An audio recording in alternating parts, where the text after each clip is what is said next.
तो आज हम आ चुके हैं मध्यकालीन भारत के इतिहास के दूसरे वाले पार्ट में, जिसमें हम पीवाईक्यू सॉल्व कर रहे हैं। तो इससे पहले जो हमने पहले पार्ट में सॉल्व किया था, अगर आपको वहाँ तक जाना है तो नीचे डिस्क्रिप्शन में लिंक मिल जाएगा, आप पहला वाला पार्ट देख सकते हैं। आज ये दूसरा पार्ट हम लोग पूरा कर रहे हैं। तो आज का हमारा जो पहला क्वेश्चन है, ये क्या कह रहा है कि निम्नलिखित में से कौन सा सही सुमेलित नहीं है। पहला है शाह तुर्कन, इसके बारे में कहा गया ये इल्तुतमिश की पत्नी थी। दूसरा है हमीदा बानो बेगम, ये अलाउद्दीन खिलजी की पत्नी थी। तीसरा है इल्तुतमिश, ये रजिया के पिता थे। फिर लास्ट में है गुलबदन बेगम, यह बाबर की पुत्री थी। तो इन सब में जो है हमीदा बानो बेगम जो है ये अलाउद्दीन की पत्नी थी, यह गलत दिया हुआ है। हमीदा बानो बेगम यह हुमायूं की पत्नी थी, न कि अलाउद्दीन खिलजी की पत्नी। हुमायूं की पत्नी भी थी और अकबर की माता भी। अलाउद्दीन खिलजी की मुख्य पत्नियां मल्लिका जहां और कमला देवी प्रमुख थी। इसलिए ये जो जोड़ा है हमीदा बानो बेगम अलाउद्दीन खिलजी की पत्नी वाला, ये गलत हो जा रहा है। बाकी ये जो शाह तुर्कन इल्तुतमिश की पत्नी और इल्तुतमिश रजिया के पिता गुलबदन बेगम बाबर की पुत्री, यह सही हो जा रहा है। शाह तुर्कन के बारे में आपको बताते हैं, यह दिल्ली सल्तनत के सुल्तान इल्तुतमिश की पत्नी में से एक थी। वह इल्तुतमिश के पुत्र रुकनुद्दीन फिरोज शाह की माता थी। इसने इल्तुतमिश के बाद कुछ समय के लिए शासन किया था, इसलिए ये वाला सुमेलित एकदम सही है। और फिर ये हमीदा बानो बेगम, इनके बारे में भी चर्चा की। यह हुमायूं की पत्नी और अकबर की माता थी। अलाउद्दीन खिलजी की मुख्य पत्नियों में मल्लिका जहां कमला देवी प्रमुख थी। और ये जो सी वाला है, इल्तुतमिश दिल्ली सल्तनत की एकमात्र महिला शासक रजिया सुल्तान के पिता थे। इल्तुतमिश ने ही रजिया को अपनी उत्तराधिकारी चुना था। किसने? इल्तुतमिश ने। इसलिए ये वाला भी सुमेलित है। और फिर ये जो लास्ट में गुलबदन बेगम है, यह मुगल साम्राज्य के संस्थापक बाबर की पुत्री और हुमायूं की बहन थी। इन्होंने प्रसिद्ध ऐतिहासिक ग्रंथ हुमायूंनामा लिखा था। हुमायूंनामा किसने लिखा था? गुलबदन बेगम ने, जो कि बाबर की पुत्री थी। ये क्वेश्चन देखिए यूपीपीएससी प्री 2023 में पूछा गया है। लेटेस्ट पीवाईक्यू है एंसेंट हिस्ट्री का। आइए कुछ इंपॉर्टेंट व्यक्तियों के नाम जान लेते हैं और एग्जाम पॉइंट ऑफ व्यू से उनके इंपॉर्टेंट फैक्ट को जान लेते हैं। हमीदा बानो बेगम, ये मुगल बादशाह हुमायूं की पत्नी थी। शेरशाह सूरी से पराजित होने के बाद निर्वासन के दौरान अमरकोट के राड़ा वीर साल के महल में इन्होंने ही 1542 ईस्वी में अकबर को जन्म दिया था। तो अकबर का जन्म 1542 में। गुलबदन बेगम, यह बाबर की पुत्री थी। अपने भतीजे अकबर के अनुरोध पर इन्होंने अपने भाई हुमायूं के जीवन पर आधारित प्रसिद्ध पुस्तक हुमायूंनामा लिखा था, जो मुगल काल का प्रमुख ऐतिहासिक स्रोत है। फिर तीसरा है शाह तुर्कन, यह इल्तुतमिश की एक तुर्क दासी पत्नी बेहद क्रूर और महत्वाकांक्षी थी। इल्तुतमिश की मृत्यु के बाद अपने पुत्र रुकनुद्दीन फिरोज की गद्दी पर बैठाकर इसने शासन की वास्तविक बागडोर अपने हाथ में ले ली थी, शाह तुर्कन ने।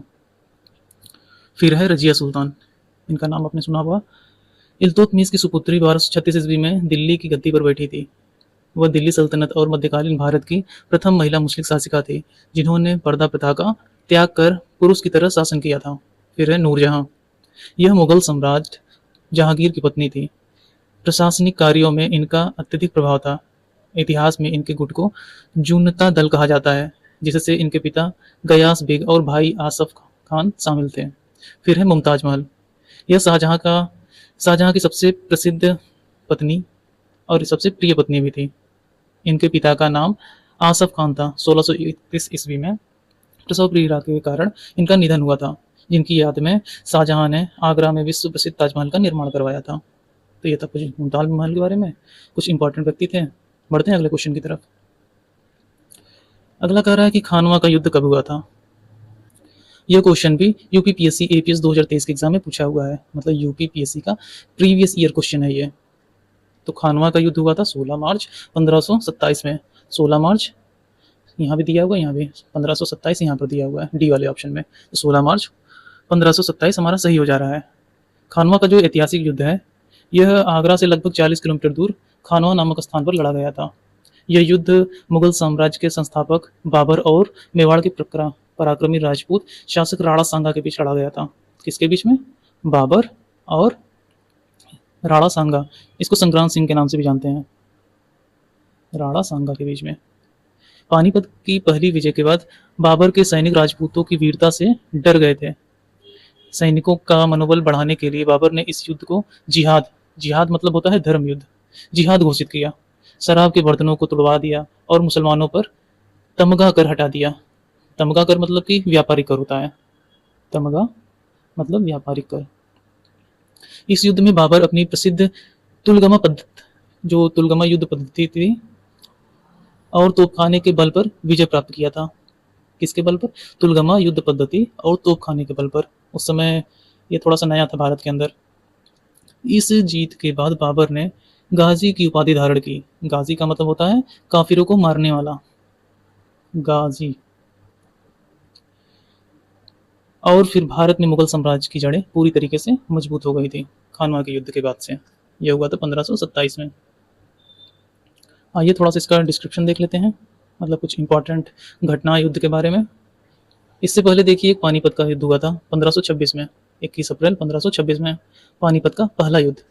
इसमें बाबर ने दिल्ली सल्तनत के अंतिम सुल्तान इब्राहिम लोदी को पराजित किया था। भारत में पहली बार तोपखाने और तुलगमा पद्धति का प्रयोग इसी युद्ध में हुआ था।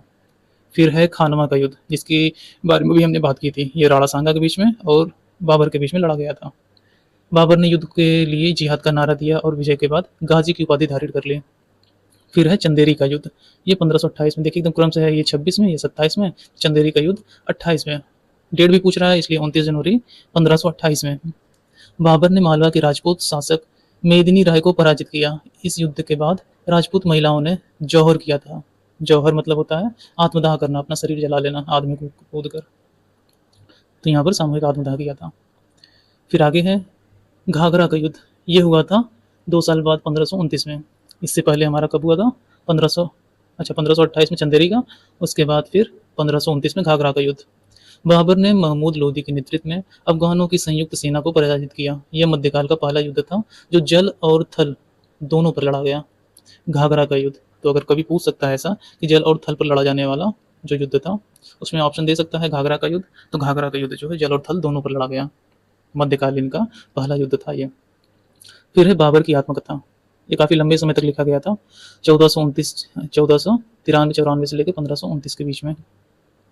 इसके बीच चगताई तुर्क भाषा में लिखा था। यह उनका फरगना का राजा बनने से लेकर भारत में साम्राज्य विस्तार तक के जीवन का विवरण है इसमें, बाबर की आत्मकथा में। बाबर ने तुर्की भाषा में अपनी आत्मकथा तुजुक ए बाबरी, जिसको बाबरनामा कहते हैं, इसको लिखा था, जिसके बाद में अब्दुल रहीम खान ए खाना ने फारसी में इसका अनुवाद किया था। तो फारसी में किसने अनुवाद किया था? अब्दुल रहीम खान ए खाना ने। फिर बाबर का अवसान, यह हुआ था 26 दिसंबर 1530 में। आगरा में बाबर की मृत्यु हो गई। उसे पहले आगरा के आराम बाग में दफनाया गया था, लेकिन बाद में उसकी इच्छा के अनुसार उसकी अस्थियों को काबुल ले जाकर दफनाया गया था। तो ये कुछ फैक्ट था। बढ़ते हैं अगले क्वेश्चन की तरफ। कहा है कि निम्नलिखित घटनाओं पर विचार कीजिए तथा उन्हें कालक्रमानुसार व्यवस्थित कीजिए। कालक्रम में पहला है अबुल फजल की हत्या, शेख मुबारक की मृत्यु, फैजी की मृत्यु, फिर दानियाल की मृत्यु। ये जो अबुल फजल है इसकी हत्या 1602 में हुई थी। 1602 में। ये जो जहांगीर था उसके उकसाने पर बुंदेला सरदार वीर सिंह देव ने इसकी हत्या की थी। कब की थी? 1602 में। फिर है शेख मुबारक की मृत्यु, 1593 में इसकी मृत्यु हुई थी। 1593। यह जो है अबुल फजल और फैजी के पिता थे। ये जो अबुल फजल है और ये जो फैजी हैं, इनके पिता शेख मुबारक। फिर है फैजी, इनकी मृत्यु 2 साल बाद 1595 में हुई थी। शेख मुबारक की मृत्यु 93 में और इनकी 95 में। और फिर लास्ट में है दानियाल की मृत्यु। इनकी मृत्यु हुई थी 1604 में। 1604, कहीं कहीं इसको 1605 भी लिखा हुआ है, तो दोनों फैक्ट आप याद रख रहिएगा, 1604 वाला भी 5 वाला भी कहीं कहीं लिखा है। इनकी मृत्यु का जो कारण था, इन्होंने बहुत अधिक मदिरा का सेवन कर लिया था, इसके कारण जो है इनकी मृत्यु हुई थी दानियाल की। तो इस हिसाब से हमारा कौन सा क्रम बैठ रहा है? सबसे पहले यहाँ शेख मुबारक हमें दिख रहे हैं 1593 में, तो 2 वाला पहले कहाँ दिया हुआ है? ए में दिया हुआ है, सी में दिया हुआ है, बी में भी दिया हुआ है, तो डी वाला एलिमेंट हो गया। फिर फैजी की मृत्यु 1995 में, 2 के बाद 3 कहाँ दिया हुआ है? बी वाले में है, बस बी वाले में ही है, ए कट गया, सी कट गया, बचा बी वाला। तो 2 के बाद 3, शेख मुबारक की मृत्यु, फिर फैज़े की मृत्यु 95 में, और फिर फर्स्ट अबुल फजल की हत्या जो हुई थी 1602 में, दीनदयाल की मृत्यु 1604 या 5 में हुई थी। तो हमारा जो बी वाला ऑप्शन है ये सही हो जा रहा है। यह भी देखिए यूपीपीएससी प्री 2024 में पूछा गया क्वेश्चन है। आइए थोड़ा सा इसका डिस्क्रिप्शन देख लेते हैं। यहाँ व्यक्ति या घटना का नाम दिया हुआ है, उससे संबंधित कुछ इंपॉर्टेंट फैक्ट हैं। पहला, शेख मुबारक, इनकी मृत्यु 1593 में हुई थी। ये मध्यकाल के महान दार्शनिक और विद्वान थे। अकबर के प्रसिद्ध धार्मिक घोषणा मज महजरनामा का व्यवहारिक मसौदा मुख्य रूप से इन्होंने ही तैयार किया था। फिर है फैजी, इनकी मृत्यु 1595 में हुई थी। ये शेख मुबारक के बड़े पुत्र और अकबर के दरबार के राजकवि थे। इन्होंने गणित के ग्रंथ, प्रसिद्ध ग्रंथ लीलावती और नल दमयंती नल दमयंती कथा का फारस भाषा में अनुवाद किया था। फिर लास्ट में है अबुल फजल, इनकी मृत्यु 1602 में हुई थी। इन्होंने अकबर के शासनकाल के आधिकारिक इतिहास ग्रंथ अकबरनामा और आईने अकबरी की रचना फारसी में की थी। यह अकबर के सबसे विश्वसनीय सलाहकार और नवरत्नों में से एक थे। कौन? अबुल फजल। फिर है शहजादा दानियाल, इनकी मृत्यु 1604 में हुई थी। यह अकबर का तीसरा और सबसे छोटा पुत्र था, शहजादा दानियाल। अकबर ने अपने दक्षिण अभियानों के दौरान इसे खानदेश और अहमदनगर का सूबेदार बनाया था, जहां अत्यधिक शराब पीने से इसकी मृत्यु हो गई थी। फिर शहजादा मुराद, इसकी मृत्यु 1599 में हुई थी। दानियाल से पहले अकबर के दूसरे पुत्र शहजादा मुरार की मृत्यु भी अत्यधिक मदिरापान के कारण ही जालना के सैन्य अभियान के दौरान हो गई थी। फिर है अकबर का अवसान, ये 1605 में हुआ था। अपने दोनों बेटों की अकाल मृत्यु और सबसे बड़े बेटे सलीम, जिसको जहांगीर कहते हैं, इसके विद्रोह के शोक के कारण अकबर बीमार रहने लगा और 1605 में उसका निधन हो गया। तो ये था कुछ इंपॉर्टेंट फैक्ट। पढ़ते हैं आगे। इसमें कहा है कि बैरम खां के संदर्भ में निम्नलिखित कथनों पर विचार कीजिए।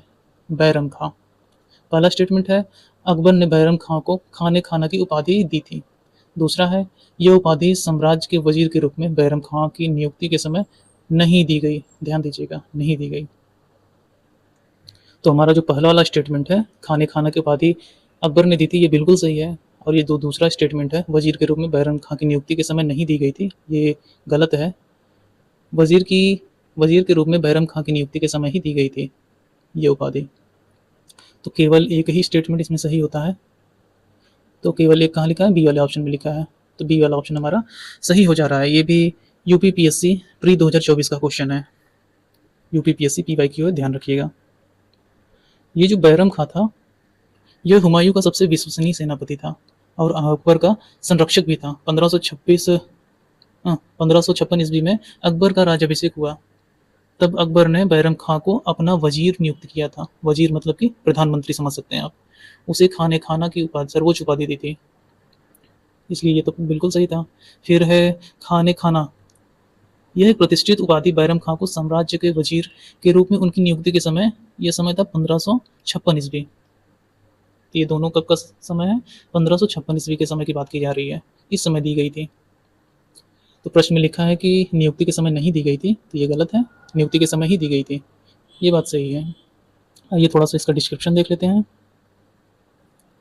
बैरम खां और अकबर कालीन इतिहास 1556 से 60 के बीच का समय है ये। इस तरफ कुछ विषय इंपॉर्टेंट बिंदु दिए हुए हैं, दूसरी तरफ इंपॉर्टेंट फैक्ट दिए हुए हैं। प्रारंभिक भूमिका एवं संरक्षण। बैरम खां मूल रूप से बदख्शां का रहने वाला एक शिया तुर्क था। उसने हुमायूं को दोबारा भारत की सत्ता दिलाने में केंद्रीय भूमिका निभाई थी। हुमायूं की मृत्यु के बाद उसने 14 फरवरी 1556 को कलानौर, जो कि पंजाब में पड़ता है, इसमें ईंटों के सिंहासन पर अकबर का राज्याभिषेक कराया था। फिर है पानीपत का द्वितीय युद्ध 1556 ईस्वी। 1556 को लड़े गए इस ऐतिहासिक युद्ध में बैरम खां ने अकबर की सेना का कुशल नेतृत्व किया और आदिल शाह के पराक्रमी हिंदू सेनापति हेमू, जिसका नाम हेमचंद्र था, इसको पराजित कर दिया। फिर दिल्ली पर मुगलों का अधिकार दोबारा सुरक्षित किया। फिर है वकील सल्तनत, इसका टाइम पीरियड है 1556 से 60 तक। राज्याभिषेक के समय वजीर या वकील नियुक्त होने के साथ ही बैरम खां को खाने खाना की उपाधि मिली थी। अकबर उसे सम्मान से खान बाबा कहकर पुकारता था। इस 4 वर्ष के काल को इतिहास में बैरम खां के संरक्षण का काल कहा जाता है। ये ध्यान रखिएगा, कुछ इंपॉर्टेंट फैक्ट हैं। फिर आगे है बैरम खां का पतन 1660 ईस्वी। बैरम खां के बढ़ते राजनीतिक प्रभाव, सिया होने और राज दरबार के अन्य सुन्नी अमीरों, विशेषकर माहम नगा के साजिशों के कारण अकबर और बैरम खां के बीच दूरियां बढ़ गईं।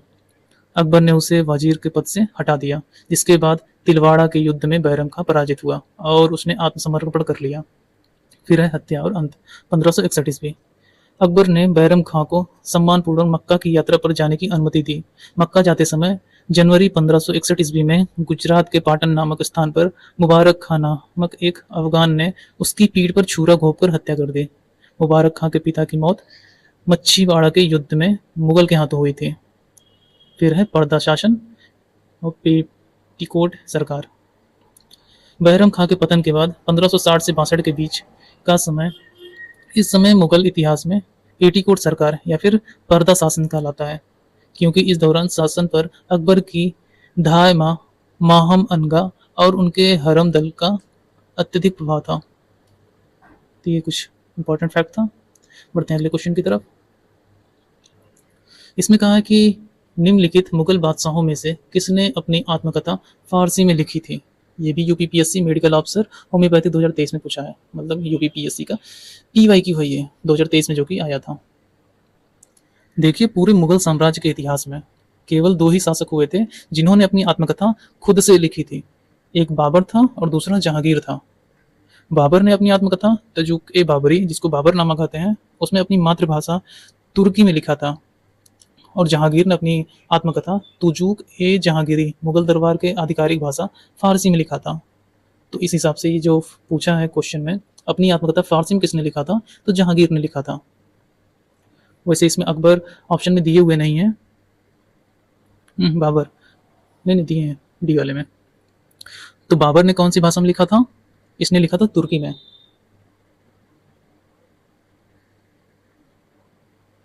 और जहांगीर ने कौन सी भाषा में लिखा था, फारसी में। इसको ध्यान रखिएगा, बाबर का तुर्की में, जहांगीर का फारसी में आत्मकथा अपनी। चलिए इसका कुछ इंपॉर्टेंट फैक्ट देख लेते हैं। मुगल कालीन प्रमुख आत्मकथाएं एवं साहित्यिक स्रोत। तुजुक ए जहांगीरी, जो कि फारसी भाषा में लिखा था, यह मुगल बादशाह जहांगीर की आत्मकथा है। इसमें उसके प्रशासनिक सुधारों जैसे न्याय की जंजीर, कश्मीर प्रेम और तत्कालीन सामाजिक राजनीतिक स्थिति का जीवंत वर्णन है। इसे मोहम्मद खां और मोहम्मद हादी ने पूरा किया था। फिर है तुजुक ए बाबरी, तुर्की भाषा में लिखी गई। यह मुगल साम्राज्य के संस्थापक बाबर द्वारा लिखित आत्मकथा है। इसमें भारत की प्राकृतिक स्थिति, पशु पक्षियों, वनस्पति और तत्कालीन भारतीय राजाओं जैसे कृष्णदेवराय और राणा सांगा का विस्तृत उल्लेख मिलता है। फिर है हुमायूं नामा, जो कि फारसी भाषा में लिखा हुआ है। बाबर की पुत्री और हुमायूं की बहन गुलबदन बेगम ने भारत अकबर के अनुरोध पर इस ऐतिहासिक ग्रंथ की रचना की थी। इसमें दो भाग थे, बाबर और हुमायूं के काल में, जो मुगल काल का बहुत ही प्रमुख स्रोत मानी जाती है। फिर है अकबरनामा, यह फारसी में लिखा हुआ था। अकबर के नवरत्नों में से एक अबुल फजल द्वारा लिखित थी। यह 3 भागों में विभाजित अकबर कालीन इतिहास का आधिकारिक ग्रंथ है। इसके तीसरे भाग को आईन अकबरी कहा जाता है। तीसरे भाग को आईन अकबरी कहते हैं। पादशाहनामा, यह फारसी भाषा में लिखा हुआ है। यह शाहजहां के शासनकाल का एक अत्यंत प्रमाणिक और विस्तृत इतिहास ग्रंथ है, जिसे उसके दरबारी इतिहासकार अब्दुल हमीद लाहौरी ने लिखा था। फिर है फुतुहात ए आलमगिरी, इसको फारसी भाषा में लिखा गया था। ईश्वर दास नागर द्वारा लिखित यह ग्रंथ औरंगजेब के शासनकाल और विशेष रूप से राजपूतों के साथ मुगलों के संबंधों को समझाने का एक प्रमुख ऐतिहासिक स्रोत है। फुतुहात ए आलमगिरी। फिर बढ़ते हैं अगले क्वेश्चन की तरफ। अगला क्वेश्चन कहा है कि कैप्टन हॉकिंस के संदर्भ में निम्नलिखित कथनों में से कौन सा सही है। पहला है, वह 1611 में जेम्स फर्स्ट के दूत के रूप में भारत आया। दूसरा है, वह तुर्की भाषा का बहुत अच्छा ज्ञाता था। तो जो पहला स्टेटमेंट कर रहा है 1611 में आया था, तो 1611 में नहीं, ये 1608 में ही आ गया था भारत, 1608 में। तो इस हिसाब से ये पहला वाला स्टेटमेंट गलत हो जा रहा है। कैप्टन विलियम हॉकिंस इंग्लैंड के राजा जेम्स प्रथम के दूत के रूप में हेक्टर नामक जहाजी बेड़े का नेतृत्व करते हुए 1608 में सूरत बंदरगाह पहुंचा था, न कि 1611 में। वह अप्रैल 1609 में जहांगीर के आगरा स्थित दरबार में उपस्थित हुआ था। तो ये पहला वाला स्टेटमेंट हमारा गलत हो जा रहा है। दूसरा है, वो तुर्की भाषा का बहुत अच्छा ज्ञाता था। तो कैप्टन हाफिज तुर्की भाषा का बहुत अच्छा ज्ञान रखता था, इसके साथ ही वो फारसी भाषा का भी ज्ञान रखता था। वह तुर्की भाषा का बहुत अच्छा ज्ञाता था। इस स्टेटमेंट को आयोग ने गलत मान लिया है। हालांकि वो हॉकिंस जो है वो तुर्की और फारसी दोनों भाषाओं का बहुत अच्छा ज्ञाता था। तो आयोग ने तो इसका ए वाला ऑप्शन सही माना है। अब आप अपने ऊपर समझ लीजिएगा कि क्या सही है क्या नहीं है। तुर्की और फारसी, तुर्की और फारसी दोनों भाषाओं का ये ज्ञाता था। तो क्वेश्चन में दिया है वो तुर्की भाषा का ही बहुत अच्छा ज्ञाता था। अगर यहाँ ही लग जाता, तुर्की भाषा का ही बहुत अच्छा ज्ञाता था, तो स्टेटमेंट समझ में आता कि हाँ गलत है। चलिए जो भी है, हमारे हिसाब से यहाँ ऑप्शन नंबर 2 मतलब दूसरा पॉइंट सही है। इस हिसाब से सी वाला सही होना चाहिए केवल 2। आयोग ने इसे ए माना है। तो दोनों ही ऑप्शन आपके सामने हैं। ये देखिए यूपीपीएससी प्री 2023 का क्वेश्चन है। तो 2023 वाला अगर आप पेपर खोलेंगे उसमें आपको मिल जाएगा ये वाला क्वेश्चन। आयोग ने ए माना है और किताबों में आपको सी मिलेगा। आइए थोड़ा सा डिस्क्रिप्शन देख लेते हैं। इसमें है भारत में यूरोपीय कंपनियों का आगमन और ब्रिटिश दूत के बारे में कुछ फैक्ट दिया हुआ है। पहला है कैप्टन हॉकिंस जो 1608 में आया। यह जेम्स प्रथम का पत्र लेकर जहांगीर के दरबार में आने वाला प्रथम ब्रिटिश नागरिक था। यह पत्र वास्तव में अकबर के नाम लिखा गया था, परंतु हॉकिंस के भारत पहुंचने तक अकबर की मृत्यु हो चुकी थी। भाषाई ज्ञान और उपाधि। तुर्की भाषा में सीधे बातचीत करने के कारण जहांगीर ने हॉकिंस को इंग्लिश खान या फिरंगी खां की उपाधि दी तथा उसे मुगल सेवा में रखकर 400 का जात मतलब कि मनसब और जागीर प्रदान की थी। फिर है सर थॉमस रो, यह आए थे 1615 में। सम्राट जेम्स प्रथम के दूसरे दूत के रूप में सर थॉमस रो 1615 में सूरत पहुंचा। वह जनवरी 1616 ईस्वी में अजमेर में जहांगीर से मिला और अंग्रेजों के लिए व्यापारिक रियायतें प्राप्त करने में सफल रहा। Sir Thomas Roe 1615। फिर है प्रथम ब्रिटिश फैक्ट्री। अंग्रेजों ने अपनी पहली अस्थायी फैक्ट्री 1611 ईस्वी में मसूलीपट्टनम में स्थापित की थी, जबकि जहांगीर की अनुमति से उसकी पहली स्थायी फैक्ट्री 1613 ईस्वी में सूरत में बनकर तैयार हुई। फिर है पुर्तगालियों का आगमन। 1498 ईस्वी भारत आने वाले प्रथम यूरोपीय पुर्तगाली थे। वास्को डी गामा नाम इसमें सबसे पहले आता है, 1498 ईस्वी में आया था, जिन्होंने अपनी पहली व्यापारिक कोठी 1503 ईस्वी में कोचीन में स्थापित की थी। फिर है यूरोपीय कंपनियों का क्रम। सबसे पहले पुर्तगाली आए, फिर डच आए, अंग्रेज आए, फिर डेनिश आए, फिर फ्रांसीसी आए। इसको याद करने के लिए एक ट्रिक था, पी से पुर्तगाली, डी ई एफ, पी से पुर्तगाली, डी से डच, ई से अंग्रेज, ई एफ से फ्रांसीसी, पी डी ई एफ। हालांकि यहाँ पुर्तगाली, डच, अंग्रेज, डेनिश बहुत कम पूछा है, इसलिए यहाँ पर अगर चाहे तो डी लगा सकते हैं, P D E D F. बढ़ते हैं अगले क्वेश्चन की तरफ। कहा है कि निम्नलिखित मुगल शासकों पर विचार कीजिए तथा उनको काल क्रमानुसार व्यवस्थित कीजिए। यह भी यूपीपीएससी पीवाईक्यू है, 2023 में पूछा हुआ है आरओ के एग्जाम में, जो कि कैंसिल हो गया था। पहला है फर्रुखसियर, फिर जहांदार शाह, बहादुर शाह, मोहम्मद शाह। फर्रुखसियर का शासनकाल 1713 से लेकर 1719 तक माना जाता है। इसको घृणित कायर की उपाधि मिली थी। किसकी उपाधि? घृणित कायर की। 1713 से 1719 तक इसका शासनकाल था, 13 से 19। उसके बाद जहांदार शाह, इनका शासनकाल 1712 से 13 तक था, 1712 से 13 तक। फिर है बहादुर शाह, इनका शासनकाल 1707 से लेकर 1712 तक था। फिर है मोहम्मद शाह, इनका 1719 से लेकर 48 तक, 19 से लेकर 48 तक था शासनकाल। तो देखिए इस हिसाब से कौन अरेंज हो रहा है। सबसे पहले बहादुर शाह प्रथम 1707 में, फिर जहांदार शाह 1712, फिर उसके बाद फर्रुखसियर 1713, फिर मोहम्मद शाह 1719, मतलब कि थर्ड फिर सेकंड। कहाँ दिया हुआ है ऐसा? सबसे पहले थर्ड ए में दिया हुआ है, बाकी कहीं पे नहीं दिया हुआ है। तो हमारा फर्स्ट वाला ऑप्शन ही सही हो जा रहा है। चलिए थोड़ा सा इसका डिस्क्रिप्शन देख लेते हैं। बहादुर शाह प्रथम, इसका शासनकाल 1707 से 12 तक था। औरंगजेब की मृत्यु के बाद गद्दी पर बैठे इतिहासकार खफी खान ने इन्हें शाह ए बेखबर कहा क्योंकि ये राजकीय कार्यों के प्रति बेहद लापरवाह थे। फिर है जहांदार शाह। इनका शासनकाल 1712 से 13 तक था। ये जुल्फिकार खां की मदद से शासन बने थे। इनके शासन पर लाल कुंवर नामक वेश्या का अत्यधिक प्रभाव था, जिस कारण इन्हें लंपट मूर्ख कहा जाता था। लंपट मूर्ख किसे कहते थे? जहांदार शाह को। फिर है फर्रुखशियर। 1713 से 1719 तक इनका शासनकाल था। ये सैयद बंधुओं की सहायता से गद्दी पर बैठे। इन्हें 1717 ईस्वी में अंग्रेजों को व्यापारिक महाधिकार पत्र दिया था। इन्हें घृणित कायर कहा जाता है। तो घृणित कायर किसे कहते हैं? फर्रुखशियर को। फिर है मोहम्मद शाह रंगीला। 1719 से लेकर 48 तक। इनके काल में ही निजाम उल मुल्क ने स्वतंत्र हैदराबाद राज्य की नींव रखी थी। इन्हीं के समय 1739 ईस्वी में नादिर शाह का आक्रमण हुआ, जो कोहिनूर हीरा और तख्त ए ताउस लूट कर ले गया था। फिर है शाह आलम द्वितीय। 1759 से 1806 ईस्वी तक इनका शासनकाल रहा। इनके शासनकाल में दो ऐतिहासिक युद्ध हुए थे। पहला पानीपत का तृतीय युद्ध 1761 ईस्वी में, और दूसरा बक्सर का युद्ध उसी के जस्ट 3 साल बाद 1764 ईस्वी में। बक्सर के युद्ध के बाद अंग्रेजों को पेंशन भोगी बन गए थे। बक्सर के युद्ध के बाद ये अंग्रेजों के पेंशन भोगी बन गए। फिर है बहादुर शाह द्वितीय जफर। 1837 से लेकर 1857 तक इनका शासनकाल रहा। ये भारत के अंतिम मुगल सम्राट थे। 1857 की क्रांति में भाग लेने के कारण अंग्रेजों ने इन्हें बंदी बनाकर रंगून भेज दिया। रंगून आज के समय का म्यांमार है, जहां 1862 में इनकी मृत्यु हो गई थी। तो ये था कुछ इंपॉर्टेंट फैक्ट। बढ़ते हैं अगले क्वेश्चन की तरफ। भारत में अकबर का मकबरा कहाँ स्थित है?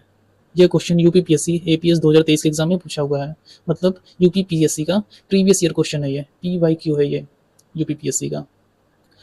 तो अकबर का मकबरा यूपी के आगरा में स्थित है। तो आगरा हमारा ऑप्शन नंबर बी में दिया हुआ है, तो बी वाला ऑप्शन सही हो जा रहा है। मुगल सम्राट अकबर का मकबरा उत्तर प्रदेश के आगरा शहर के पास सिकंदरा नामक स्थान पर स्थित है। कहाँ पर? सिकंदरा। इस मकबरे की योजना और डिजाइन स्वयं अकबर ने अपने जीवन काल में ही तैयार की थी। इसकी मृत्यु 1605 ईस्वी के बाद इसका निर्माण कार्य उसके पुत्र जहांगीर ने 1613 ईस्वी में पूरा करवाया था। कब पूरा करवाया था? 1613 में। यह मकबरा 5 मंजिला है और इसकी सबसे बड़ी विशेषता यह है कि यह बिना गुंबद के बना हुआ है। इसमें बौद्ध और हिंदू स्थापत्य कला का गहरा प्रभाव देखने को मिलता है। औरंगजेब के शासनकाल के दौरान जाट नेता राजा राम ने मुगलों से प्रतिशोध लेने के लिए सिकंदरा में अकबर की कब्र को खोदकर उसकी हड्डियों को बाहर निकालकर जला दिया था। तो यह था कुछ इसके बारे में। तो अकबर का मकबरा कहाँ है? आगरा में है। बी वाला ऑप्शन हमारा सही हो जा रहा है। थोड़ा सा डिस्क्रिप्शन देख लेते हैं, संबंधित फैक्ट। एक तरफ शासक दिया हुआ है, उनका मकबरा दिया हुआ है, दूसरी तरफ एग्जाम पॉइंट ऑफ व्यू से कुछ इंपॉर्टेंट फैक्ट हैं। पहला है बाबर का मकबरा। यह काबुल में है। काबुल कहाँ पड़ता है? अफगानिस्तान में। इनकी मृत्यु के बाद पहले उसे आगरा के आराम बाग में दफनाया गया था। बाद में उनकी इच्छा के अनुसार काबुल ले जाया गया। फिर है हुमायूं का मकबरा। यह दिल्ली में स्थित है। इसे उनकी पत्नी हाजी बेगम ने बनवाया था। इसे ताजमहल का पूर्वगामी कहा जाता है और इसमें दोहरे गुंबद का प्रयोग हुआ था। अकबर का मकबरा, यह सिकंदरा जो कि आगरा में पड़ता है वहां पर स्थित है। जहांगीर द्वारा पूर्ण कराए गए इस मकबरे की पूरी ऊपरी मंजिल पूरी तरह सफेद संगमरमर से बनी हुई है और इसमें कोई गुंबद नहीं है। इसकी खास बात है। जहांगीर का मकबरा, यह शाहदरा जो कि लाहौर पाकिस्तान में पड़ता है, इसमें रावी नदी के तट पर स्थित है। इसका मुख्य रूप से उसकी पत्नी नूरजहां की देखरेख में कराया गया था। इसका निर्माण नूरजहां की देखरेख में इसका निर्माण करवाया गया, जो कि उनकी पत्नी थी। शाहजहां का मकबरा, यह आगरा के विश्व प्रसिद्ध ताजमहल के भीतर ही स्थित है। शाहजहां का मकबरा कहाँ स्थित है? आगरा के जो ताजमहल है उसी के भीतर। अपनी चहेती बेगम मुमताज महल के बगल में ही इनका शाहजहां का भी दफना दिया गया था। फिर है औरंगजेब का मकबरा। यह खुलदाबाद जो कि औरंगाबाद छत्रपति संभाजीनगर महाराष्ट्र में स्थित है। औरंगजेब की इच्छा अनुसार उसकी कब्र को बिना किसी भव्य इमारत के बेहद सादगी से खुला बनवाया गया था। औरंगजेब का मकबरा। आइए बढ़ते हैं अगले क्वेश्चन की तरफ। कहा है कि निम्नलिखित में से कौन सा एक महल फतेहपुरी सीकरी में स्थित नहीं है? फतेहपुर सीकरी में स्थित नहीं है। ये भी यूपीपीएससी 2023 का क्वेश्चन है जो मेडिकल ऑफिसर होम्योपैथी में पूछा गया था। बीरबल का महल फतेहपुर सीकरी में है। मुहाफिज खाना, इनका महल भी सीकरी में है। मच्छी भवन ये आगरा में स्थित है, न कि फतेहपुर सीकरी में। तो मच्छी भवन यहाँ हमारा गलत हो जा रहा है। पंचमहल भी फतेहपुर सीकरी में ही स्थित है। मच्छी भवन जो है ये फतेहपुर सीकरी में तो है नहीं, आगरा में है। इस इसका निर्माण जो है मुगल सम्राट शाहजहां ने करवाया था। यह एक बेहद खूबसूरत प्रांगण है जिसका उपयोग शाही समारोह और जल क्रीड़ाओं को देखने के लिए किया जाता था। फतेहपुर सीकरी की जो इमारतें हैं, बाकी 3 विकल्प बीरबल का महल, मुहाफिज खाना और पंचमहल, इन सभी का जो निर्माण है इसको अकबर ने करवाया था। यह पंचमहल जो है ये 5 मंजिला पिरामिड के आकार का महल है जिसे हवा महल भी कहा जाता है। इसकी वास्तुकला पर बौद्ध विहारों का गहरा प्रभाव दिखाई देता है। तो कुल मिला जुलाकर ये जो मच्छी भवन है यहाँ पर न स्थित होकर आगरा में स्थित है। तो सी वाला ऑप्शन सही हो जा रहा है। पूछा कौन सा सीकरी में नहीं है, तो मच्छी भवन सीकरी में नहीं है। आइए कुछ डिस्क्रिप्शन देख लेते हैं। अकबर काल की स्थापित कला फतेहपुर सीकरी की प्रमुख इमारतें। पहला है बुलंद दरवाजा। अकबर ने गुजरात विजय 1572 ईस्वी में की स्मृति में फतेहपुर सीकरी में इस जामा मस्जिद के दक्षिण प्रवेश द्वार का निर्माण करवाया था। यह भारत का सबसे ऊंचा प्रवेश द्वार है। फिर है पंचमहल। यह 5 मंजिला हवादार महल है जो नीचे से ऊपर की ओर क्रमशः छोटा होता जाता है। इसके खंभे और स्थापत्य शैली पर बौद्ध विहार का स्पष्ट प्रभाव है। बीरबल का महल।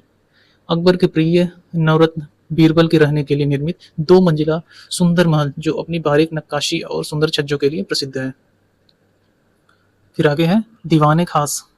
यह अकबर का निजी विचार विमर्श कक्ष था। इसके केंद्र में एक अनूठा और नक्काशीदार खंभा है। इसके शीर्ष पर बैठकर अकबर विद्वानों से चर्चा करते थे। फिर है इबादत खाना।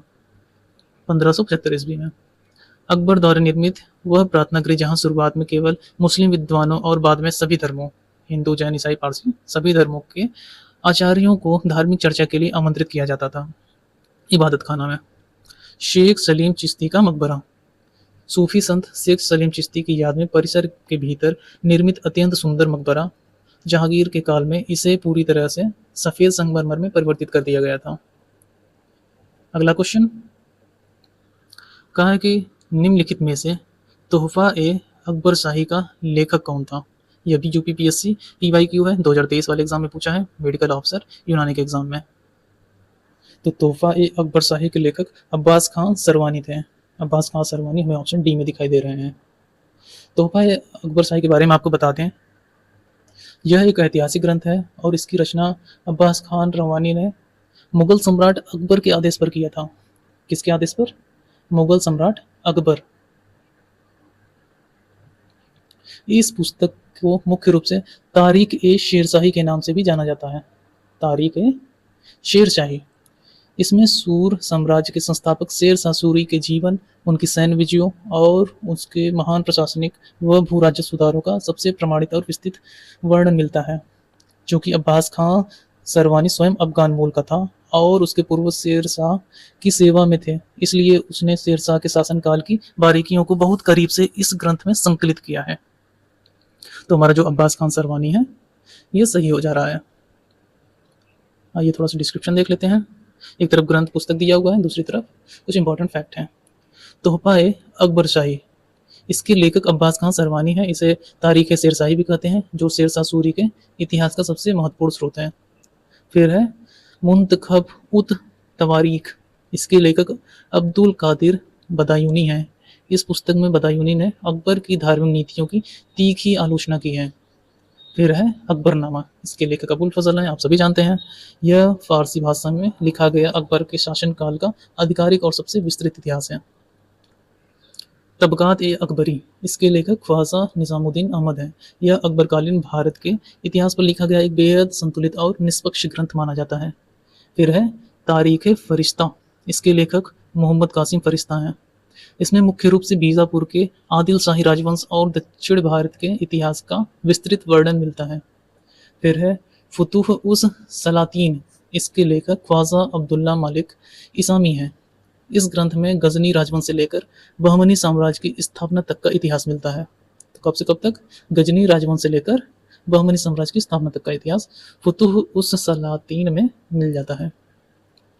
बढ़ते हैं आगे। इसमें एक तरफ पुस्तक दिया हुआ है, दूसरी तरफ फारसी में अनुवादक का नाम दिया हुआ है। पहला है महाभारत, फिर है रामायण, फिर है अथर्ववेद, फिर है लीलावती। यह क्वेश्चन भी यूपीपीएससी पीवाईक्यू है, जो कि 2023 में पूछा गया है, मेडिकल ऑफिसर होम्योपैथी में। देखिए, जो मुगल सम्राट अकबर था, इसने विभिन्न धर्मों और संस्कृतियों को समझने, उसके ज्ञान के प्रसार के लिए एक अनुवादक विभाग बनाया था। इसको ट्रांसलेशन डिपार्टमेंट भी कहते हैं। इसके तहत कई प्रसिद्ध हिंदू धार्मिक और वैज्ञानिक ग्रंथों को फारसी में अनुवाद किया था समझने के लिए।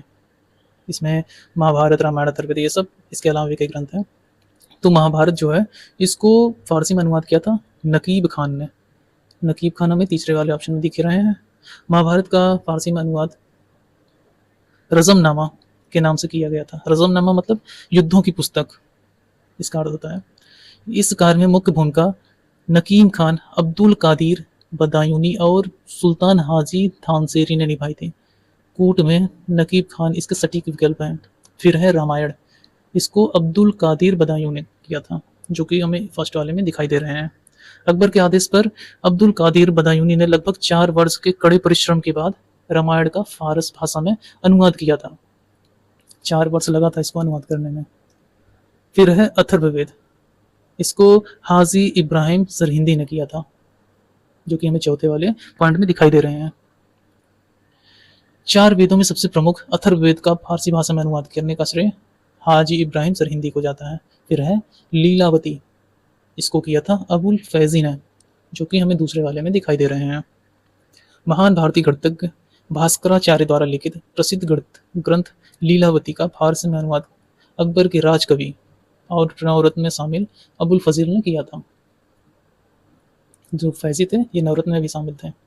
तो हमारा फर्स्ट का 3 बी में दिखाई दे रहा है, सी में भी दिखाई दे रहा है, और बी का 1 हमें बी में दिखाई दे रहा है, सी में भी दिखाई दे रहा है। कितना बढ़िया ऑप्शन दिया हुआ है। सी का 4 हमें केवल सी वाले में ही दिखाई दे रहा है, फिर डी का 2। तो हमारा जो सी वाला ऑप्शन है, यह सही हो जा रहा है। बढ़ते हैं आगे, डिस्क्रिप्शन थोड़ा सा देख लेते हैं। एक तरफ पुस्तक दिया हुआ है और कुछ इंपॉर्टेंट फैक्ट है। महाभारत, इसको तो अभी हमने देखा था, फारसी अनुवाद रज़मनामा है। इसमें नकीम खान और बदायूनी मुख्य अनुवादक थे। इसकी प्रस्तावना अबुल फजल ने लिखी थी। फिर है रामायण, इसका अनुवाद अब्दुल कादिर बदायूनी ने किया था। यह कट्टर विचारधारा होने के कारण कट्टर विचारधारा का होने के बावजूद इस अनुवाद कार्य से जुड़ा था। फिर है लीलावती, जो गणित विषय से संबंधित है। भास्कराचार्य के इस प्रसिद्ध गणित ग्रंथ का फारस अनुवाद राजकवि फैजी द्वारा किया गया था। राजरत्नगिणी, यह एक ऐतिहासिक ग्रंथ है, कल्हड़ द्वारा रचित कश्मीर के इतिहास के प्रसिद्ध ग्रंथ का फारस अनुवाद मौलाना शाह शाहबादी ने किया था। फिर है पंचतंत्र, इसमें कहानियां हैं। विष्णु शर्मन ने इसको बनाया था, अबुल फजल ने इसको अनुवाद किया। अनवार ए सुहेली नाम से तथा मौलाना हुसैन फैज ने इसे यार ए दानिश नाम दिया। फिर है कालिया दमन, इस प्रसिद्ध पौराणिक कथा का फारसी अनुवाद अबुल फजल द्वारा ही अयार दानिश नाम से किया गया था। अबुल फजल द्वारा अयार दानिश के नाम से। बढ़ते हैं अगले क्वेश्चन की तरफ। कहा है शिवाजी के अष्टप्रधान का सबसे महत्वपूर्ण मंत्री कौन था? यह भी यूपीपीएससी 2023 के एग्जाम में पूछा है, स्टेट एग्रीकल्चर सर्विस वाले में। तो यूपीपीएससी पीवाईक्यू है, लेटेस्ट पीवाईक्यू है, तो इसलिए ये बहुत ज़्यादा इंपॉर्टेंट हो जा रहा है। तो जो सबसे महत्वपूर्ण मंत्री था अष्टप्रधान का, उसको बोलते थे पेशवा। पेशवा कहाँ है हमारा? ऑप्शन नंबर डी में। डी वाला ऑप्शन हमारा सही हो जा रहा है। जो छत्रपति शिवाजी थे, इन्होंने मराठा प्रशासन को सुचारू रूप से चलाने के लिए 8 मंत्रियों का एक परिषद का गठन किया था। इसको हम अष्टप्रधान कहते हैं। उस समय भी कहा जाता था अष्टप्रधान। ये मंत्री केवल शिवाजी के प्रति उत्तरदायी थे और सलाहकार के रूप में कार्य करते थे। अष्टप्रधान में पेशवा जो है, मुख्य प्रधानमंत्री का पद सबसे महत्वपूर्ण और सम्मानित होता था। पेशवा का मुख्य कार्य संपूर्ण राज्य के शासन की देखरेख करना, नागरिक व सैन्य मामलों का समन्वय करना और राजा की अनुपस्थिति में राज्य का प्रतिनिधित्व करना। सरकारी दस्तावेजों और संधियों पर राजा के नीचे पेशवा के हस्ताक्षर होते थे। तो मिला जुला कर यह सबसे महत्वपूर्ण पद था, पेशवा। आइए थोड़ा सा डिस्क्रिप्शन देख लेते हैं। शिवाजी महाराज की अष्टप्रधान परिषद, पेशवा, इसकी अभी हमने बात की, ये मुख्य प्रधान था। राज्य के प्रधानमंत्री, इनका कार्य संपूर्ण नागरिक प्रशासन और सैन्य मामलों का निरीक्षण करना तथा राजा की अनुपस्थिति में शासन संभालना था। फिर है अमात्य या फिर मजूमदार, राज्य के वित्त मंत्री, इनका मुख्य कार्य राज्य के आय और व्यय के पूरे हिसाब किताब की जांच करना था। फिर है मंत्री, वाकयानवीस, गृह मंत्री और गुप्तचर विभाग का प्रधान था। ये राजा के दैनिक कार्यों, दरबार के कार्यवाही और सुरक्षा व्यवस्था का पूरा रिकॉर्ड रखते थे, जो मंत्री थे। फिर है सुरुनवीस या फिर सचिव, चीटनीस भी कहते हैं इसको, राजकीय पत्राचार के प्रभारी, इनका कार्य राजा के आदेशों और पत्रों की भाषा शैली को सुधारना तथा सरकारी दस्तावेजों को तैयार करना था। फिर है दबीर या फिर सुमंत, ये विदेश मंत्री थे। अन्य राज्यों से संबंध स्थापित करना, विदेशी दूत का स्वागत करना और युद्ध या संधियों के मामलों में सलाह देना इनका कार्य था, सुमंत का। फिर है सर ए नौबत, यह सेनापति था, सैन्य विभाग का प्रधान। इनका कार्य सेना की भर्ती, संगठन, अनुशासन बनाए रखना और युद्ध के समय सैनिकों का नेतृत्व करना था। फिर है पंडित राव, मतलब दानाध्यक्ष, धार्मिक मामलों का प्रधान, राज्य के धार्मिक कार्य, दान पुण्य की व्यवस्था और विद्वानों को दिए जाने वाले अनुदानों का निर्णय यही करते थे। फिर है न्यायाधीश, न्याय विभाग के प्रधान, यह राजा के बाद राज्य का सर्वोच्च न्यायिक अधिकारी होता था, जो नागरिक और सैन्य दोनों प्रकार के मुकदमों का फैसला करता था। तो ये था कुछ डिस्क्रिप्शन, कुछ अष्टप्रधानों के नाम। बढ़ते हैं अगले क्वेश्चन की तरफ। अगला कहा है कि अभिकथन दिया हुआ है, फिर कारण दिया हुआ है। शिवाजी को बड़े देशमुखों के विरोध का सामना करना पड़ा। कारण में कहा है, ये देशमुख स्वतंत्र मराठा राज्य के पक्ष में नहीं थे और बीजापुर के सामंत ही बने रहना चाहते थे। तो देखिए, ये क्वेश्चन भी यूपीपीएससी 2024 में पूछा हुआ है, प्री के एग्जाम में। बहुत ही इंपॉर्टेंट क्वेश्चन बन जा रहा है, क्योंकि ये बहुत ही लेटेस्ट एग्जाम में पूछा हुआ है। यूपीपीएससी का लेटेस्ट पीवाईक्यू हो जा रहा है ये। तो आपको बता दें, ये दोनों ही स्टेटमेंट सही दिए हुए हैं और आर ए की सही व्याख्या भी कर रहा है। मतलब जो कारण है अभिकथन की सही व्याख्या कर रहा है। तो हमारा जो बी वाला है इसमें व्याख्या नहीं कर रहा है, सी वाले में सही व्याख्या कर रहा है। तो सी वाला ऑप्शन जो है ये हमारा सही हो जा रहा है। छत्रपति शिवाजी महाराज को प्रारंभिक दौर में मावल क्षेत्र के कई शक्तिशाली और स्थापित मराठा, जैसे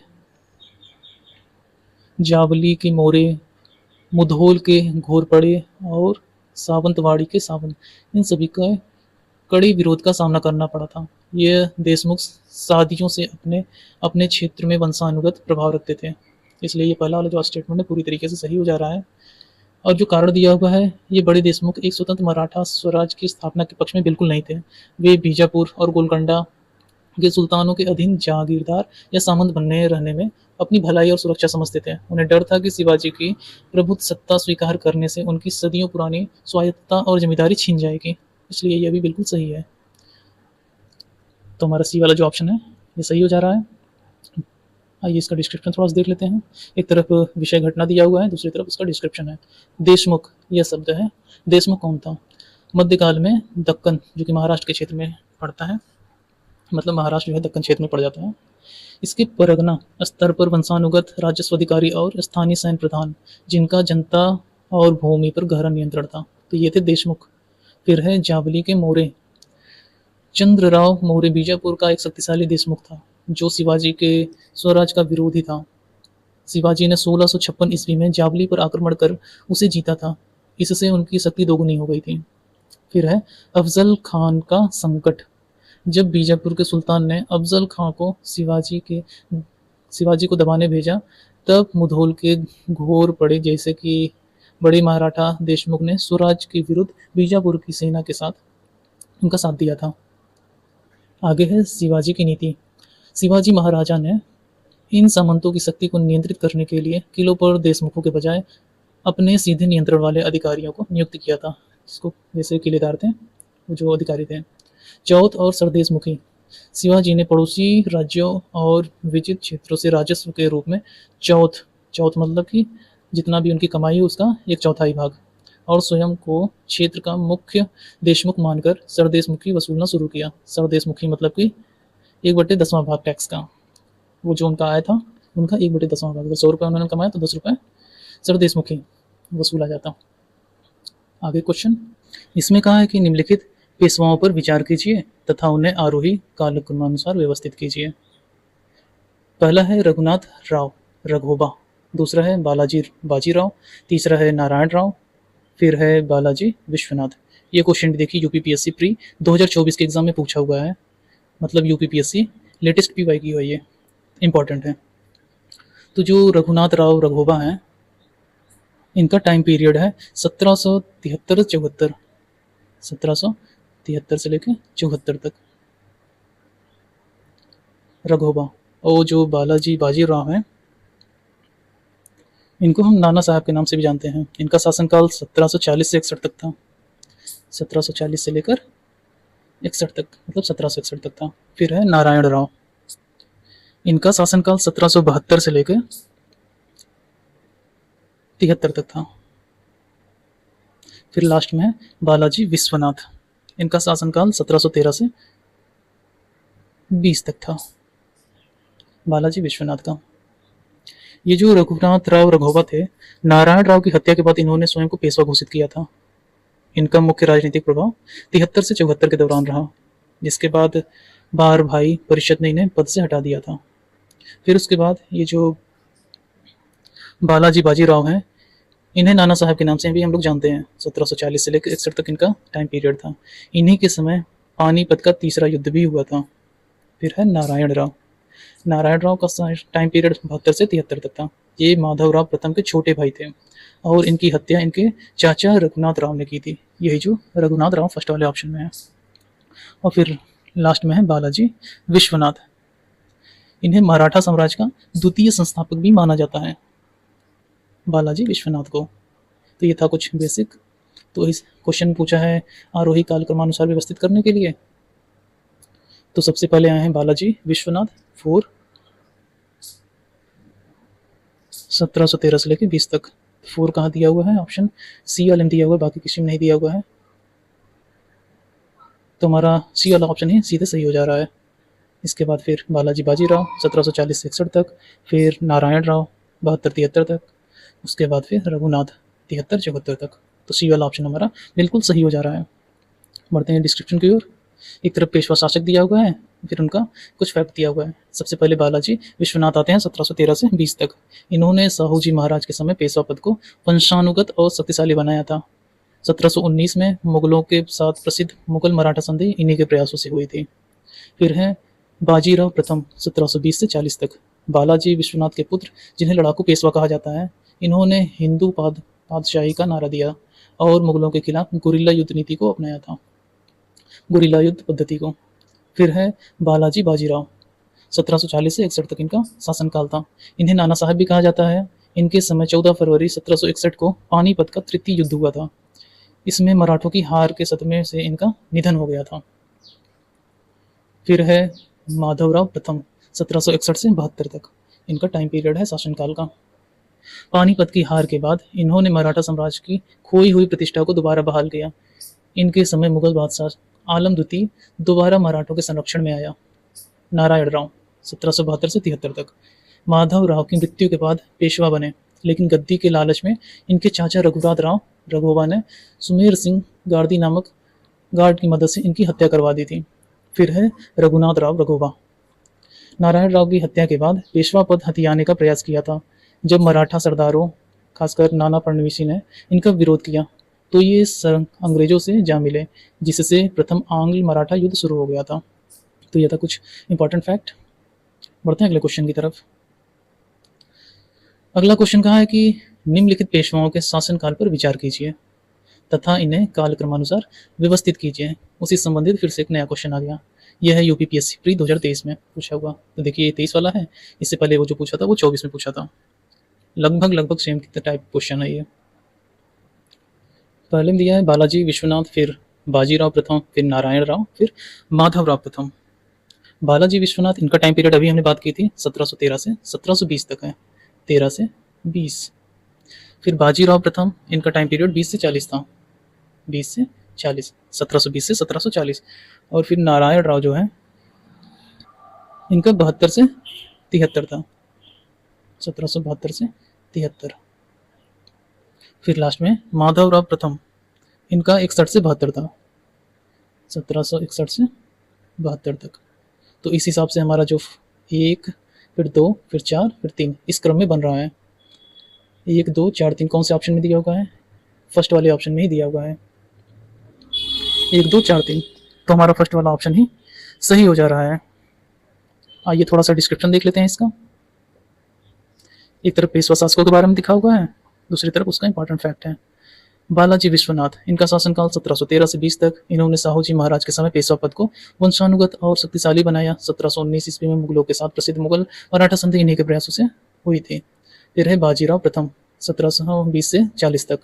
बालाजी विश्वनाथ के पुत्र, जिन्हें लड़ाकू पेशवा कहा जाता है, इन्होंने हिंदूपाद बादशाही का नारा दिया और मुगलों के खिलाफ गुरिल्ला युद्ध पद्धति का बेहतरीन प्रयोग किया। इन सभी की बात हमने पिछले वाले क्वेश्चन में भी की थी, तो देख रहे हैं, जिसे 2023 में पूछा, फिर डायरेक्ट 2024 में लगभग सेम क्वेश्चन उतार दिया, बहुत हल्का ट्विस्ट करके। फिर है बालाजी बाजीराव, 1740 से 61 तक। इन्हें नाना साहब भी कहा जाता है। इनके समय 14 फरवरी 61 में पानीपत का तृतीय युद्ध हुआ, जिसमें मराठों की हार के सदमे में इनका निधन हो गया था। फिर है माधवराव प्रथम, 1761 से 1772 तक इनका शासनकाल था। पानीपत की हार के बाद इन्होंने मराठा साम्राज्य की खोई हुई प्रतिष्ठा को दोबारा बहाल किया। इसने समय मुगल बादशाह शाह आलम द्वितीय दोबारा मराठों के संरक्षण में आया। फिर है नारायण राव, 1772 से 73 तक। माधवराव की मृत्यु के बाद पेशवा बने, लेकिन गद्दी के लालच में इनके चाचा रघुनाथ राव रघोबा ने सुमेर सिंह गार्दी नामक गार्ड की मदद से इनकी हत्या करवा दी। रघुनाथ राव रघोबा नारायण राव की हत्या के बाद पेशवा पद हथियाने का प्रयास किया। जब मराठा सरदारों ने इनका विरोध किया तो अंग्रेजों से जा मिलाई है, जिससे प्रथम आंग्ल मराठा युद्ध शुरू हो गया था। बढ़ते हैं अगले क्वेश्चन की तरफ। का है संगीत की टप्पा शैली निम्नलिखित में से किस मुगल सम्राट के दरबार में परिष्कृत एवं विकसित हुआ? यह भी यूपीपीएससी 2023 प्री का एग्जाम के पूछा हुआ है, तो लेटेस्ट पीवाईक्यू है यूपीपीएससी का, ध्यान रखे रहिएगा। टप्पा शैली के बारे में आपको बता दें, संगीत की प्रसिद्ध टप्पा शैली उत्तरवर्ती मुगल सम्राट मोहम्मद शाह रंगीला के दरबार में पुरस्कृत हुई, परिमार्जित और अत्यधिक विकसित भी हुई थी। मोहम्मद शाह रंगीला का टाइम पीरियड कब था? 1719 से लेकर 1748 तक, 1948 तक। तो इसमें मोहम्मद शाह रंगीला कहाँ दिखाई दे रहे हैं? ऑप्शन नंबर सी में दिखाई दे रहे हैं, मोहम्मद शाह। तो हमारा ऑप्शन नंबर सी सही हो जा रहा है। मोहम्मद शाह के विलासी और कला प्रेमी आचरण के कारण उनके दरबार में संगीत का बहुत संरक्षण मिला। उनके दरबार के प्रख्यात संगीतकार शोरी मियाँ को टप्पा शैली को शास्त्रीय रूप देने और इसे लोकप्रिय बनाने का मुख्य श्रेय दिया जाता है। टप्पा शैली मूल रूप से पंजाब के ऊंट चालकों के लोकगीतों से विकसित हुई थी। इसमें छोटी, द्रुत मतलब तेज और जटिल तानों की प्रधानता होती है, जो मुख्य रूप से पंजाबी भाषा में गाई जाती है। चूंकि यह विधा मोहम्मद शाह के काल में अपने चरम उत्कर्ष पर थी, इसलिए जो तीसरा वाला ऑप्शन है मोहम्मद शाह, यह सही हो जा रहा है। आइए थोड़ा सा डिस्क्रिप्शन देख लेते हैं। मुगल कालीन संगीत एवं प्रमुख ऐतिहासिक कड़ियाँ। मोहम्मद शाह रंगीला, इनके काल में संगीत और कला का अभूतपूर्व विकास हुआ था। इन्हीं के दरबार में प्रसिद्ध संगीतकार सदारंग, जिसको नाम नेमत खां था, और अदारंग फिरोज खान ने ख्याल गायकी को एक नई ऊंचाई दी। तो ध्यान रख रहिएगा, सदारंग और अदारंग। अकबर का काल। अकबर का काल शास्त्रीय संगीत के उत्थान का स्वर्ण काल था। इनके दरबार में प्रसिद्ध संगीतकार तानसेन, बैजू बावरा और बाबा रामदास थे। अकबर स्वयं नगाड़ा बजाने का शौकीन था। तो अकबर किस चीज़ का शौकीन था? नगाड़ा बजाने का। जहांगीर का काल। जहांगीर स्वयं चित्रकला का पारखी था, लेकिन संगीत को भी उसके दरबार में प्रश्रम मिला। उसके काल में बिलासपुर के गियास बेग और खुर्रम शाहजहां के प्रिय गायक लल खां प्रमुख थे। फिर है शाहजहां का काल। शाहजहां ने संगीत को व्यापक संरक्षण दिया। उन्होंने गायक लल खां को गुड़ समुद्र की उपाधि प्रदान की थी। सूफी संगीत और ध्रुपद गायकी इनके काल का काफी लोकप्रिय था। फिर है औरंगजेब और संगीत पर प्रतिबंध। औरंगजेब ने अपनी धार्मिक दृष्टिकोण के कारण दरबार में संगीत पर पूर्ण प्रतिबंध लगा दिया था और दरबारी गायकों को हटा दिया था। इसके विरोध में संगीतकारों ने संगीत का जनाजा भी निकाला था। फिर है भारतीय शास्त्रीय संगीत का विरोधाभास। संगीत पर प्रतिबंध लगाने के बावजूद दिलचस्प तथ्य यह है कि मुगलों के पूरे इतिहास में फारसी भाषा में भारतीय शास्त्रीय संगीत पर सबसे अधिक पुस्तकें औरंगजेब के शासनकाल में ही लिखी गई थी। यह यहाँ पर थोड़ा विरोधाभास देखने को मिलता है। तो यह था आज का सेशन। यहाँ तक आने के लिए आपका बहुत बहुत धन्यवाद। मिलते हैं अब अगले नेक्स्ट वीडियो में। नेक्स्ट वीडियो में हम आपके लिए लाएंगे मॉडर्न हिस्ट्री से संबंधित PYQ, लेटेस्ट PYQ, और उसको सॉल्व करेंगे इसी तरीके से। तो बने रहिए हमारे साथ। यहाँ तक आने के लिए आपका बहुत बहुत धन्यवाद।